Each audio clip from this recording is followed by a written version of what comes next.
Okay guys, today I like to make a video on my little pride and joy right here. My 97 Lexus ES300. I got this car for about 3 figures because I was pretty desperate for a new automobile and I was dead broke, as you can plainly see. So yeah, here's my car. I absolutely love it. When I first got it, this car had a couple of issues actually. My drive shaft on the right side was damaged. I knew that before buying it. The car had electrical issues. Sometimes it will start, sometimes it won't. I finally got that fixed by replacing the spark plugs. Now it starts on a charm. That and the alternator, but the alternator was faulty. But luckily, I work for a parts store, so it didn't really cost me much to replace it. These wheels are aftermarket, but they're also period correct, being that this is a 90s vehicle. Now, when buying used cars, people usually say don't buy a vehicle more than 10 years. But the reason I bought this vehicle is because prior to owning this vehicle, I actually had a 97 Camry, which is a similar body style to this, but it was a 4-cylinder engine with a 5-speed manual. It was pretty rare. And yeah, it wasn't the fastest car, it wasn't the sportiest car. If you want a sporty sedan, you might want a Honda Accord. But no Japanese automaker has as good a build quality as Toyota. So now I'm just gonna pop open the hood and show you what we're working with here. Okay, underneath the hood, Toyota's 3.0 liter V6. This is my first time owning a V6 from Toyota. I had a couple V6s, mainly Chrysler vehicles. This thing usually has a gas shock thing here that keeps it open without having to use a stick, because this is a Lexus. That would have been a luxury option. Being that this is the 97, I'd have to replace this since we are now in 2022. So far, this car has an original engine and transmission. Pretty much everything in this vehicle is original. And it is still running, other than the battery not being original and the alternator, which I bought new. That's about it. Mind you, I also live in the province of Quebec in Canada, so winters out here are extremely harsh. They're not like American winters or European winters. So yeah, the harsh winters here plus the salty roads take a toll on the vehicle. I've seen brand new cars within 2 years get rusty, so that's something to know when you're living in the salt belt. Now back to this whip. Yeah, I had a few difficulties. Like I said, it wasn't the most reliable vehicle, but I did buy it for 3 figures. And when it came to registering with the plate and all that, total price came up to, say, $1050, $1080. Pretty much. The leather, as you can see, is nice and plush. That Toyota build quality, like I'm saying. Got a little armrest here. It is damaged, no lie. So I just keep it up. Let's check the back seat for a second. This car is pretty VIP, I might add. It's very spacious in the back. Very, very spacious in the back. It has a Lexus premium sound system, which I would say is about 15% better than the standard Toyota stereo that you would get in, like, say, a Camry or Corolla. It's not bad, but it's not the greatest. I haven't heard the Nakamichi sound system, so I can't really compare. As you can see, there's little envelope slips where you could put in your newspapers so your passengers could read while riding in the supreme comfort. Little stuff here. Back seat, we have a ashtray, and all the modern cars, they don't have ashtrays. And if you're anything like me and my friends, you know, 420 friendly. Also back here we would have cup holders, but seems like they're broken or damaged. I really have no point in fixing this or replacing this, so I just use these cup holders, these little things you get from the drive-thru as cup holders. Yeah, so that's about that for the back. Nothing much in terms of entertainment other than this ashtray you could play around with. You got real wood grain made from the Yamaha piano company.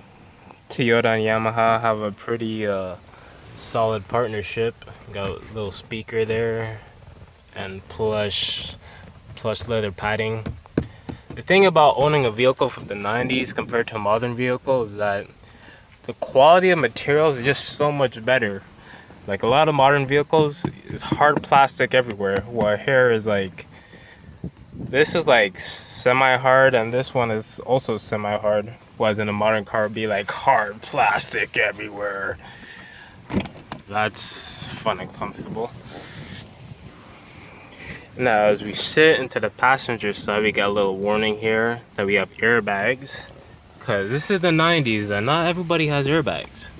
Got an airbag here and an airbag here, and I think that's about it for the airbags. We got a sunroof also. This was like a luxury feature for 90s vehicles.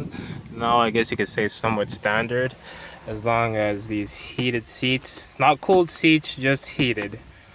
This vehicle also had another option where you could get adjustable suspension, I think for like sportier driving, and also heated mirrors, which this vehicle does not have. Another luxury vehicle option for the time is you get a magazine for your CDs. This is a 6-disc CD changer. I only have 5 trays, so 5 discs go in, 5 discs go out. It's pretty novelty at the time. Well, I guess for today's standards. A lot of people use MP3s, Spotify, iTunes, shit like that. One for AM, 2 FM settings, one for your tape and one for your CD. This thing does take cassettes, for those who know what a cassette is. Ha ha ha. This is our infotainment screen, which shows your, what was I gonna do, mode. It shows your climate, if you want for your feet and the windshield, or your face, or your face and your feet. Going back just to your feet. You can get it straight from the outside. You can circulate the air. And you push this button, tells you the temperature outside, 33 degrees. Mind you, I'm in Canada, we don't use that Fahrenheit shit. Or you could have automatic climate cooling. I don't need that right now. Also, the little Toyota clock here, Lexus premium sound. You get this.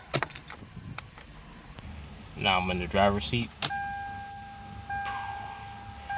This is a very amazing feature. If you're a Toyota owner, then this looks pretty standard, but the difference is like these are like light emitting LEDs, I think. I think they have another word for them, but they're very beautiful. I think Toyota still uses this light type of cluster to this day. Yes, the mileage is high. Yes, my check engine's on. That traction control thing has been flashing on and off. My traction control button doesn't really work. There's a way to turn it off.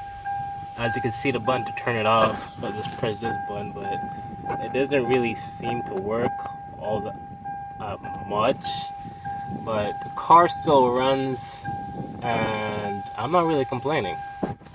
This knob here controls the volume of, if you have your beeper button, which this car does not have, because the original owner lost it. You can control the loudness, so if you lock or unlock the car, it could be like a loud sound, so everyone knows that you're locking your Lexus. Don't touch my fucking Lexus. Or you can lower it down and be quiet.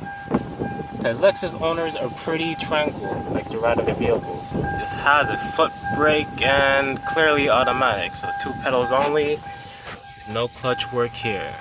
Nice wood grain work, as you can see, from the 3-speed automatic with the overdrive, which makes it a 4-speed automatic.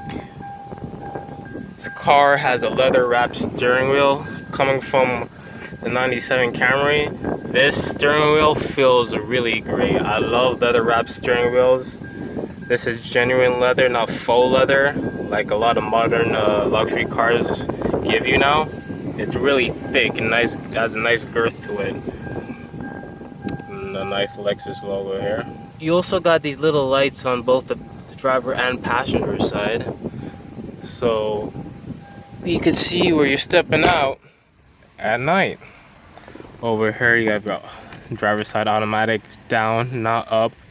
Passenger, child lock for the windows lock, unlock, lock. Another thing I like to add about this vehicle is pillarless doors. This is the 3rd generation of the Lexus ES, the last generation to have pillarless doors. The only modern Lexus models that I see have pillarless doors are their RC coupes and that big Grand Touring coupe, the LC coupe. Other than that, this car has been pretty reliable. It starts, it drives. It's not fast. I'm not running any races, but that V6 is definitely smooth. Got rear disc brakes, which is I love. I fucking hate drums. As you can see, rust. As I said, this is Quebec. Winters here are harsh. Got the gold-plated badging here. My trunk is loaded with trash, but you get pretty good space. As you can see, standard subwoofer back here, so this thing knocks. There's enough space in here to put a dead body. Yep, enough space to put in a dead body if you're into that type of stuff. Yeah, despite this being a vehicle that's over 20 years now, I believe 3 years shy from being 25 years, it's not bad. I like it. Thing I've noticed that while owning an old luxury car, people kind of shun you for it. They be like, oh, you have a Lexus, so nice. I know someone else who has a Lexus, Mercedes-Benz, etc. Insert luxury car name there, but it's a newer model. Bitch, I don't give a fuck if it's a newer model. My car runs, I'm fucking happy. Picture me rolling in my 3-spoke wheels. And I guess the last thing I could show you is you got 2-way storage. I use this for the cassette because I like to keep my shit original. Every time I see people put aftermarket CD players and shit like that, it looks fucking out of place and I don't like it. So this thing helps keep this whip the original as much as I can. Extra storage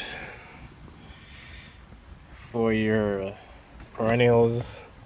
Got the rubbers here. Random. And a little bit of angel dust because it's a fucking solid album. If your girl don't like it, then she ain't the one. Oh yeah, also these cup holders. I know a lot of people complain about this. This thing came broken. You know what? I don't give a fuck. This car still runs. I'm happy to be a Lexus owner. Despite it being an older vehicle, being having few problems solved.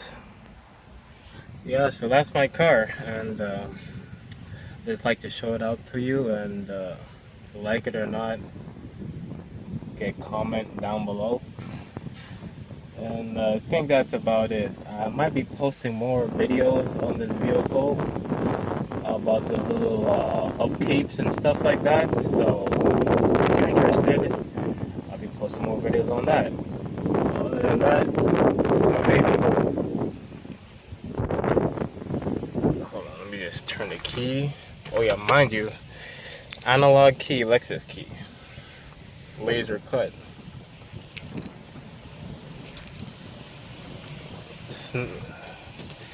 This was before chips and keys. Laser cut keys were a way to keep this thing secure in case people try robbing your car. You couldn't just cut a key from a regular key cutting place. I'm